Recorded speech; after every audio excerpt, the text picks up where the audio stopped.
ደቂቅ ኢትዮጵያ ልብ አንጠልጣይ የህይወት ታሪክ ክፍል 10 ደራሲ ዮሴፍ አባይ ተራኪ ረዚቃ መሐመድ።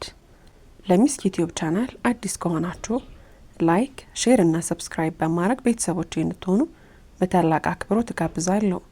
ቪዲዮን ላይክ በማድረግ ጀምሩ። ዶክተር በፍቃዱ ደግፌ ህዝቡ ማን የሚገዛኝ አይልም፣ በኑሮዬ ላይ ምን ለውጥ አመጣ፣ ምን ጠቀመኝ ነው የሚለው ብለዋል። እንደኔም እምነት ህዝቡ ዶክተር አብይ ሆነ ዶክተር መራራ ወይንም ፕሮፌሰር ብርሃኑ ቢመሩት ግድ ይለው ከየት መጡ አይልም። ሃይማኖታቸውን ሆነ ዘራቸውን አያጠናም። ኑሮን ስላቀለሉለትና ደስታ ስላበዙለት ነው የሚቀበላቸው። የከሌ ልጅ ነው የከሌ ዘር ነው ብሎ አይመዝናቸውም። ህዝብ ኢትዮጵያዊ ጠላት የለውም፣ ኢትዮጵያዊ ጠላት የላትም። ስለዚህ ከገሌ የመጣው እገሌ እየጨቆነኝ የሚል ስሌት ህዝቡ ያለው አይመስለኝም።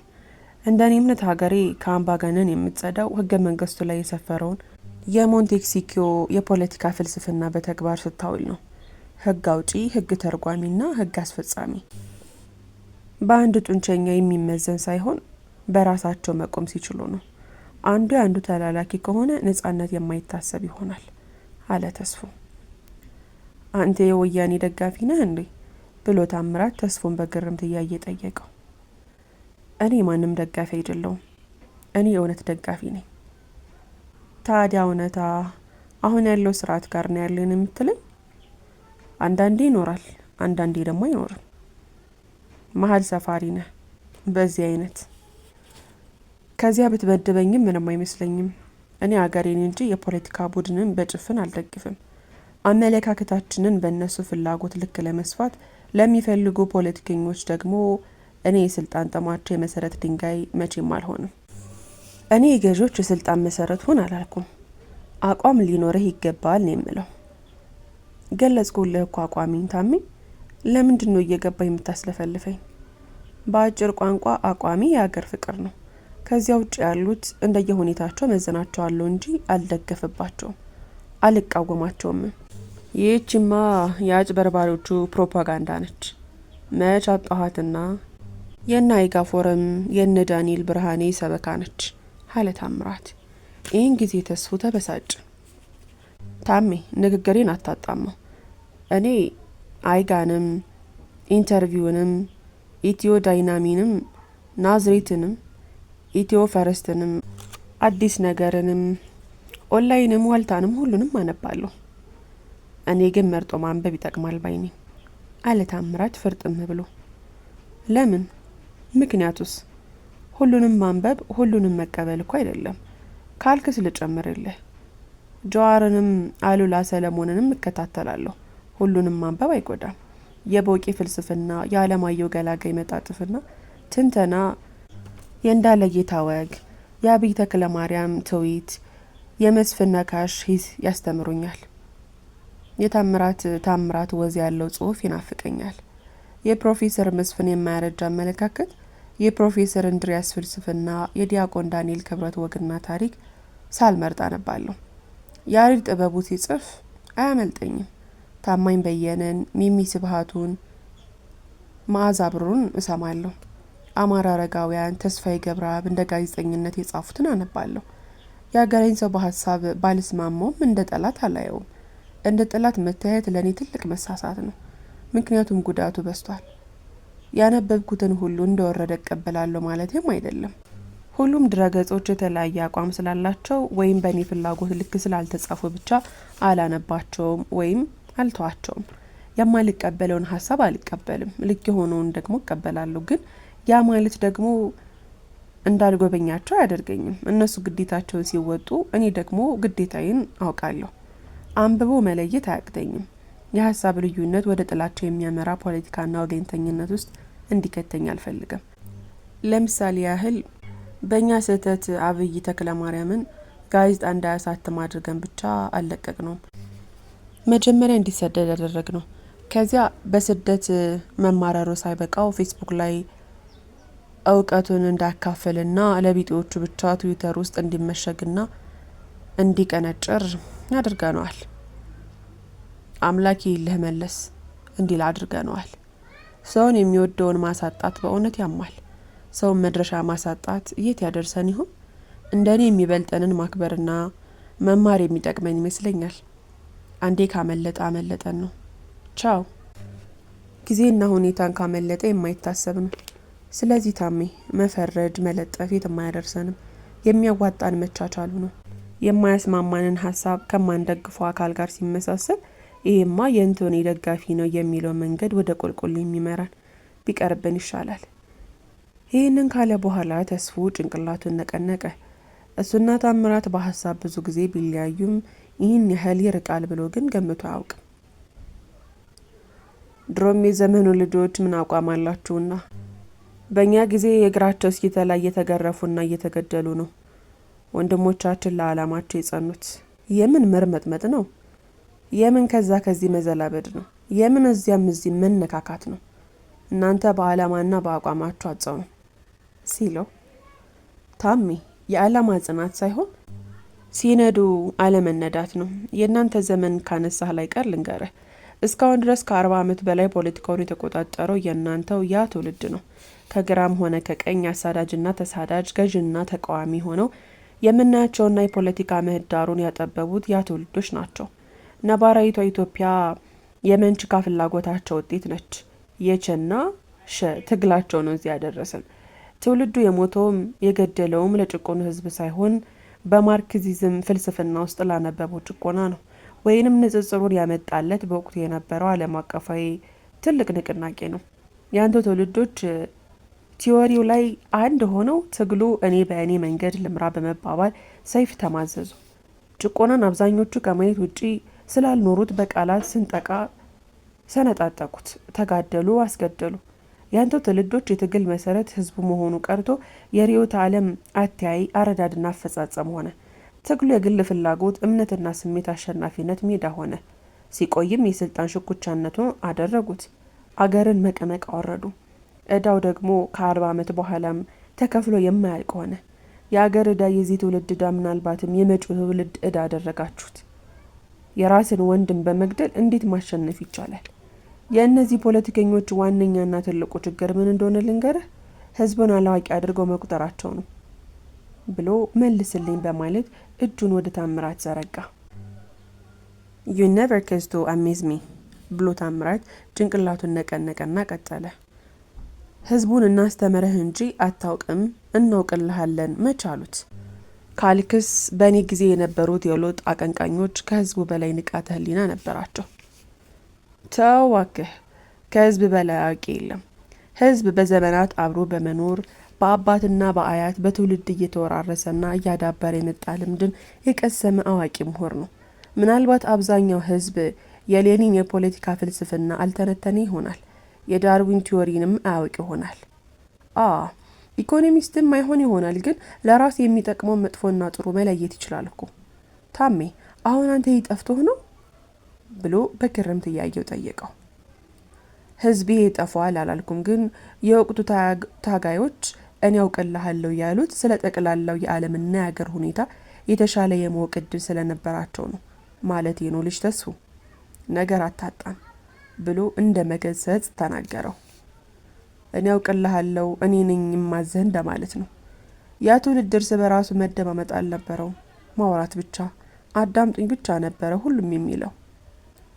ተስፉ ወዴት ሳይንሳዊ መፍትሄ እኮ በወቅቱ ለህዝብ ያቀረቡት። ሳይንሳዊ መፍትሄያቸውማ አጨራረሳቸው። እርግጥ ነው አንዳንድ ድብቅ ፍላጎት ያላቸው ሰዎች ነገሩን አቅጣጫ ስላሳቱት ትግሉ ጨንግፏል። ግን ህዝቡን ለመጥቀም ነው ራሳቸውን መስዋዕት ያደረጉት ብሎ ታምራት የተስፉን ሙግት ለመከላከል ሞከረ። ህዝቡን ምን ጠቀሙት? መቀመቅ ውስጥ ከተቱት እንጂ። ህዝቡ ከመቀመቁ ወጣው ሲል ደግሞ በዚሁ ስርዓት መሳሪያ ሳይደቀንበት እስር ቤት ሳይገባ እግሩ ሳይገረፍ ሌሎች ላይ የደረሰውን በማሰማት ብቻ ተሸማቃቂ ያደረጉት።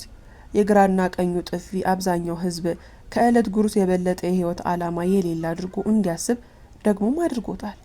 በዚህም ሰበብ ብዙ ሰው በአንደበት ብቻ ሳይሆን በአካላዊ እንቅስቃሴ ፖለቲካዊ አቋሙ እንዳይገልጽ ተደርጎ ተሸማቋል። ያ ትውልድ ሁሉም ጋር ነው ያሉት። ስለዚህ ሁሉም ላለንበት ቀውስ ተጠያቂ ናቸው። መንግስት ብቻ አይደለም ተጠያቂ።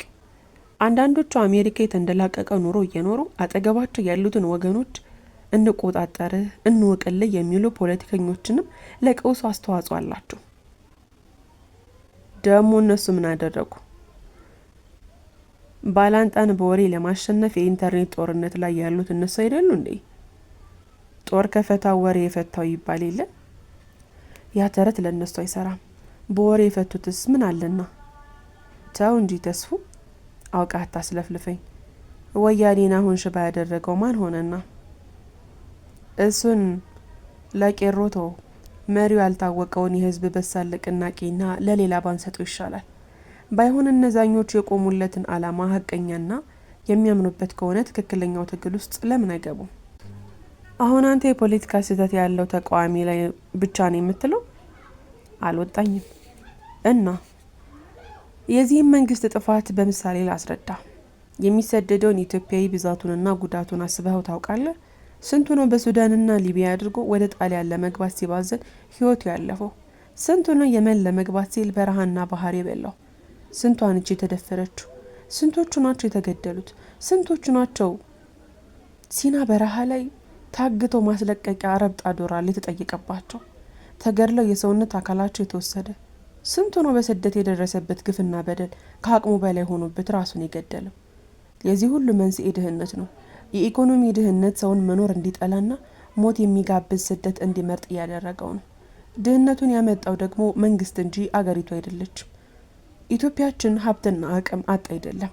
መንግስት እኮ እየተተቻ ያለው በስራው ነው። ሌላው ደግሞ ለራሱ ያለው አመለካከት የተሳሳተ ስለሆነ ነው። መሳሳቱን ሲያውቅ ደግሞ ራሱን እያጸዳና እየገመገመ ያለው በተሳሳተ መንገድ ስለሆነ ነው። ልክ ቤቷን በቆሻሻ ሞሉያ እንደምታጸዳ እመቤት ስራ ሁሉ ድካም ነው።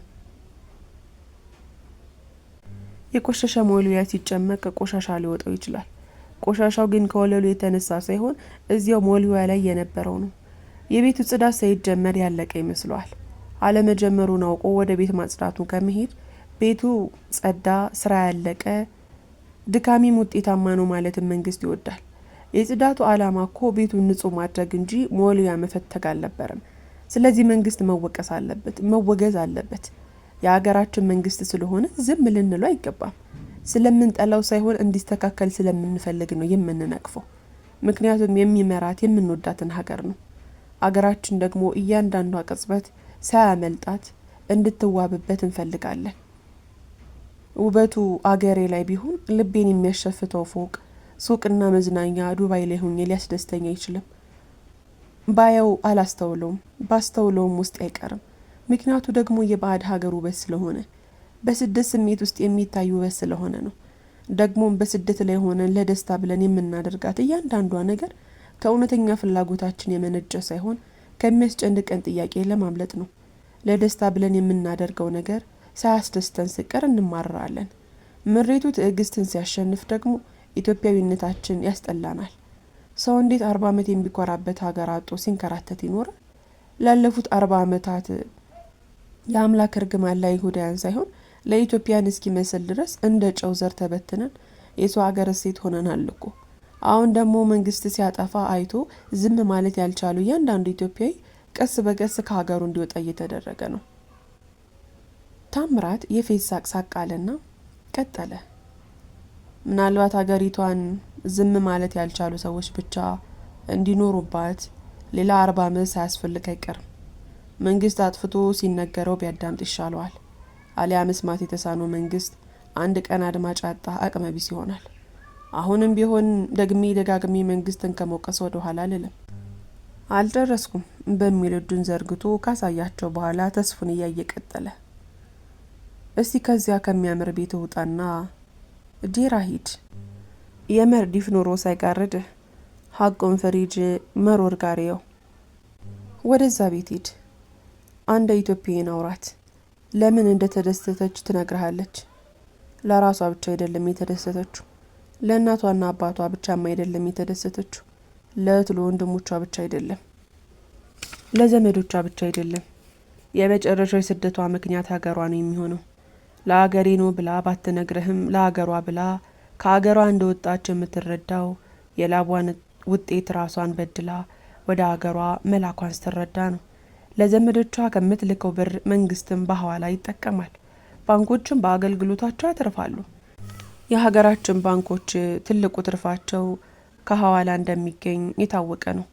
ሁሉም ስደተኛ ሀገሩንና ዘመዱን ርቆ መኖር አይፈልግም። ሆኖም ግን አንድ ቀን ድህነትን ካጠገባቸው የሚያረግ ገንዘብ ሲያገኙ ወደ ሀገር የመመለስ ህልም ነው ያላቸው። ወደድንም ጠላንም ስደት ላይ ያለው ህዝብ ራሱን እያቃጠለ አገሩን የሚያኖር ነው። ግን የሚያሳዝነው የሚያኖራት ሀገር በሚበድላት እጅ መሆኗ ነው ብሎ ታምራት ሲጨርስ ተስፎ ቀጠለ። ታሜ መንግስት ድክመት የለበትም አላልኩም። ገዢው ፓርቲም ቢዘረዘር የማያልቅ ስህተቶችና ድክመቶች አሉበት። እኔ እየኮነንኩ ያለሁት ፖለቲከኞቻችንን ነው። ሁሉንም ፖለቲከኞቻችን አካሄዳቸው ጭፍን ነው። ጭፍን ጉዞ ደግሞ ለጭፍን ጥላቻ እየተጋለጠ ነው። በተለይ ጊዜና በተለያየ አካል ሊንጸባረቁ ቢችሉም ሁለቱም የተያዙ ስሜቶች ናቸው። የግል ፍላጎትን የሚያንጸባርቅ ስሜት አንግቦ ማሸነፍ የሚፈልግና የሚያሸንፍ ሰው የራሱ ጀግና ብቻ ነው። ደግሞ እኮ በስደት ያለ ፖለቲከኛ ቢቆጠር ትንሽ ነው። ቀሪው ድምጹን አጥፍቶ ነው መኖርን የሚመርጠው። የመንግስትን ጥሩ ጎን ቢናገር ፎቶና ስሙ ኢንተርኔት ላይ ተለጥፎ መግቢያ መውጫ ያጣል። መንግስትን ቢተች ደግሞ በአመት አንዴ አገር ቤት ሄዶ ቤተሰቡን ለማየት የሚከለከል ይመስለዋል። ስለዚህ ይደበቃል። ያልተደበቀውና በራሱ መንገድ የሚራመደው ደግሞ እንደ ኳስ በሁለት አቅጣጫ እየተለጋ ነው ያለው። አገር ቤትም በስደት ያለውም ህዝብ መከራውን እያየ ነው። ወይ ዝም በል ወይ ተከተለኝ ነው ጉዳዩ። የዲያስፖራ ፖለቲከኛና መንግስት ለሁለት የኔ ሁን፣ አይ የኔ ነህ ወይም ራስህን አትሁን እያሉ ነው። በአብላጫው የያ ትውልድ መገለጫ ጥላቻ እየሆነ ነው። ያ ትውልድ ደግሞ በሁለቱም ጎራ ላይ ነው ያለው። ትንታግ ካድሬ ወጥቶ ሄል እንዴ ዛሬ አለ ታምራት። ይህን የተስፉ ይበልጥ ተበሳጨ። እጁን አወናጨፈ። በዝምታ ጨዋታቸውን ሲያዳምጥ የነበረው በላይ ለመናገር ጉሮሮውን ጠራረገ እና መናገር ጀመረ። ምንም እንኳ ከሁለታችሁ ባላውቅም እኔም የሚሰማኝን ልናገር አለ በላይ ከሁለቱም ፍቃድ በሚጠይቅ ሁኔታ አፈራርቆ ከተመለከታቸው በኋላ። ታምራትና ተስፉ በመስማማት አንገታቸውን ነቀነቁ። ዛሬ እዚህ የተረዳሁት ከሀገር ቤቱ በላይ በስደት ህይወት በነጻነት ፖለቲካ የማውራት መንፈስ እንዳለ ነው የተረዳሁት። ምናልባት ህይወትን ያለ ፖለቲካ ቁጥጥር መምራት ስለሚቻል ይመስለኛል። ጓደኝነትን በአመለካከትና በፖለቲካ አቋም መለካት የለበትም። ስለዚህ የፖለቲካ አቋም የጓደኝነት መሰረት ይሆናል ብዬ አላስብም። ይህን ታሳቢ አድርጋችሁ ብታዳምጡኝ ደስ ይለኛል አለ በላይ። ንግግሩ በብዙ አቅጣጫ ተተርጉሞ የአንዱ ደጋፊ የአንዱ አብጠልጣይ ተደርጎ እንዳይተረጎም በማስረዳት ነው ሀሳቡን መግለጽ የፈለገው። ልክ ነህ በላይ፣ የተሰማህን ከመናገር ወደ ኋላ አትበል። እንዲህ በሀሳብ መፋጨቱ የጸባይ ምሳሌ ውስጥህን የማስተንፈሻና አገርን የማስታወሻ ጨዋታ ነው አለው ታምራት። የበላይን የመጨነቅና የልቡን የመናገር ፈራተባ ካነጋገሩ ታዝቧል። በላይ ቀጠለ። ስለ ያ ትውልድ ከተነሳ አይቀር እኛ ትውልድ የሚሰማኝን ልበል። መስፍን ነጋሽ የእኛን ትውልድ የጠፋው ትውልድ ብሎታል። ልክ ነው። የኔ ኩዮች ታሪካችንን ሌሎች ሲወስኑልን እያየን በቸልታ አልፈነዋል። ይሄ የራሳችን ጥፋት ነው። ሌላውን ማሸነፍ ያልቻለ ትውልድ ደግሞ የሚታገልለት ብርቱ ዓላማ እንደሌለው ነው የሚቆጠረው። የኔ ትውልድ እንኳን ለማሸነፍ ራሱንም ለመወከል አልቻለም። እንደ ህዝብ ደግሞ የሁሉም ትውልድ አካል የሆነው ሌላ ችግር አለብን። ሁላችንም ለማጀገንም ለመኮንንም በጣም ችኩል ነን። የመሳሳት እድል አንሰጥም። በዛ ምክንያት ይበልጥ መደማመጥ ያልቻልን እየሆነን የመጣ ነው። በአጠቃላይ ፖለቲከኞችን፣ ተቃዋሚዎችም፣ ገዥም እውነትም ስህተትም አላቸው። በግራም ይሁን በቀኝ ያሉት ፖለቲከኞች እንደ ህዝብ ራሳችንን እንዳንሆን አድርገውናል። ያየነውን እነሱነታቸውን ስንነግራቸው በተለጣፊ ስም ድራሻችንን ላጠፉን ይሞክራሉ። ከሌኒንና ስታሊን በተወሰደ የህዝብ ጠላቶች የሚል ሀረግ የራስን ህዝብ ማሸማቀቅ ልክ አይደለም። አብረናቸው ካልሆንን ባገኙን አጋጣሚ ሁሉ ያጠቁናል። እኛ እንኳን ባንጠቃ ሌሎች ሲጠቁ አይተን ብቻ የማንፈልገውን ሆነን እንድንቀርባቸው ያስገድዱናል። ልክ ተስፉ እንዳለው ለራሳቸው ያላቸው ግምት የሚለውን አመለካከት እስከ መናቅ ስለሚደርስ የማዳመጥና የማየት ትዕግስት የላቸውም። በዛ ምክንያት የሚገኙት ድጋፍ ከአድርባይነትና ከፍርሃት የመነጨ ነው እየሆነ ያለው። አላወቁትም እንጂ ሌሎችን በማሸማቀቅ የሚያተርፉት ነገር ቢኖር የፖለቲካ እድሜያቸውን ማሳጠር ነው። ታሪክ የመስራት አጋጣሚያቸውን ነው እያባከኑ ያሉት። በአጠቃላይ ጥፋቱ እኔ እንደሚታየኝ ከሁሉም ነው ብሎ በላይ ከመጠጡ ተጎነጨ። ሲሳይ ወሬያቸው የማይገባም የማይጥምም ሆኖበታል። ፖለቲካ አይወድም። አስሬ እያፏሸገ ይጠጣል። ዳንኤል ከጨዋታውም እየተካፈለ እሱ ግን ይጠጣል። የጨዋታው ተካፋይም አስተናጋጅም ሆኗል። ስለ ያ ትውልድ የምትሉት ለሀገሩ የሞተና የታገለ አላማና አቋም ያለው እንደሆነ አምናችኋላ? አሁን ያለንበትን ታሪክ በደምና በአጥንቱ የሰራ መሆኑን ታውቃላችሁ ማለት ነው ብሎ ታምራት ሌላ ጥያቄ ጠየቀ። የያ ትውልድ ታሪክ አንተ ባልከው ብቻ የሚያበቃ አይደለም። ያ ትውልድ በቸና በሸ ልዩነት ተቧድኖ ሲገዳደል፣ ሲሰዳደብ፣ ሲለጣጠፍ ነው የኖረው።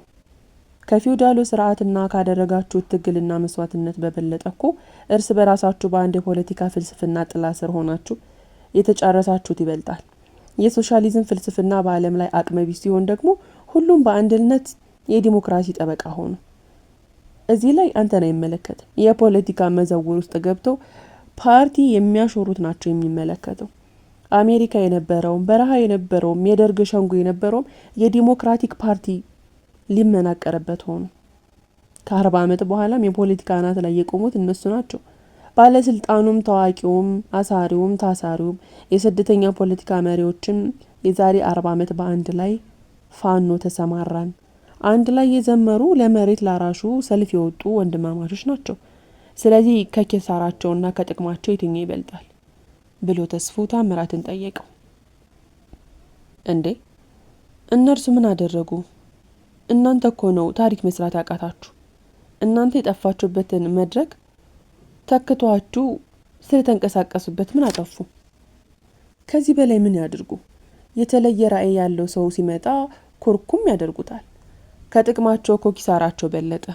አልጋ ወራሹ እንዳሉት ኮንስቲቱሽናል ሞናርኪ ቢቋቋምና ደርግ ወደ ካምፑ ቢገባ ምናልባት አሁን ሀገራችን ላይ ያለው የከፋ ድህነት ባልተከሰተም ነበር።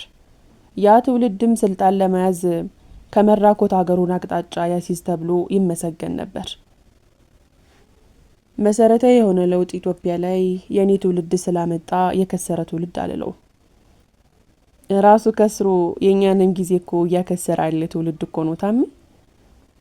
ይሄንንማ ያንተ ትውልድ አካል የሆነ በላይ መለሰልህ እኮ። አዎ ግን አለና በላይ ቀጠለ። ግን ምንም ራሳችንን መወከልና የራሳችንን ታሪክ በራሳችን ጊዜ መስራት ቢያቀተንም ታሪካችንን ላለፈው ትውልድ ብንተውም በእነሱ መሸማቀቃችን ግን በዛ። በአንድ በኩል የመንግስት ባለስልጣኖች አሸማቀቁናል። ስህተት ሲሰሩ አይተን ስንነቅፋቸው ያሳድዱናል። መንግስት እንደ አንድ ተቋም አስሮ ድምጽህን ሊያጠፋ ይሞክራል። በሌላ በኩል ደግሞ መንግስት ጥሩ ነገር ሰርቶ እሰየው ስንል ሌሎች ተለጣፊ ስም ይሰጡናል። የመንግስት አቃጣሪ እንባላለን። ራሳችንን እንድንሆን አልተፈቀደልንም እኮ። ራሳችንን ስንሆን ደግሞ ከሁለት ወገን የሚጫንብን ሸክም ያጎብጠናል። በሀገራችንም በህዝባችንም ተስፋ እንቆርጣለን። የኛ ብሶት የንፋስ ውስጥ ሹክሹክታ ሆኗል። ሰሚና አቅም ስናጣ አስመሳይ እንሆናለን። መሸማቀቁ ሲያሸንፈን አድርባይ ያደርገናል። ልክ ልዩነታችን ውበታችን እንደሚባለው ልዩ አመለካከታችን ውበታችን ሆኖ መከበር አልቻለም። ልዩ አመለካከትን ደግሞ ጊዜው የሰጠው ፈቃጅ ስለተመቸው ብቻ ሳይሆን የሚሰጠን ግዴታ ስለሆነም ማክበር አለበት። ነጻ አመለካከታችንን ልናጣጣመው አልቻለም። ፖለቲካውን ትተን በስራችን መኖር ስለምንፈልግ ደግሞ ባለጊዜዎች ተለጣፊያቸው ስለሆነ የስራ ጓዞቻቸውን ሰንካላ አድርጉብናል። መንግስቶቻችን እኔ ልንገርላችሁ እንጂ አትንገሩኝ ብለው እስከ መቼ ይዘልቁታል? ዝም ስንል ብቻ ዝም የምንባል፣ ስንከተላቸው ብቻ የሚወደውን ሆኖ እስከ መቼ ነው የሚዘልቁት? እኛንስ ተንበርክኮ ከመኖር መቼ ነው ቆሞ መሞትን የምንመርጠው?